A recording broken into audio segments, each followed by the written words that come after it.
Dili man mi pareha sa inyong mga kapilya, kaning inyong mga simbahanan, way mga puro lang kurtina, puro lang bungbong, nya pagkahuman pulpito ra poy naa dito sa tubangan, magsimba mo, magatubang mo sa agtang sa inyong pastoy. Butangan nagtulog ka sa akong kopras, esportahan maalaan nagbudigas kopras. Di ka maka-feel din na nga na-presensya sa Ginoong Dios. Kanang mga kapilya sa mga sulpot, dili ka maka-feel din na na-presensya sa Ginoong Dios din na. Nga naman, hinimo lang magtao.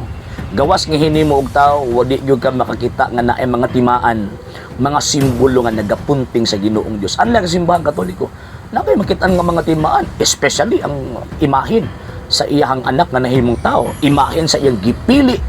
Sa tanang mga babae ng kalibutan na siya lang ang gipili, imahen sa mahal nga Birheng Maria, imahen sa iyang mga higala, imahen sa mga santos. So buti pasabot, makita nato nga kining mo ang mga tawhana, ang pagkasantos, ang kining pagkapili sa babala sa mahal nga Birheng Maria o sa Ginoong Jesucristo mismo nga tinuod nga Dios o tinuod nga tao, nagapunting ka na sa kahalangdon sa Dios. So buti pasabot kung mosulod sa simbahan, wala to gitandi ang pagka-Dios sa mga ributo, kundi pagsunod to simbahan ato ang masinati ang presensya sa makagagahom nga Dios nga naman kay kanang balaya, iyan ang balay.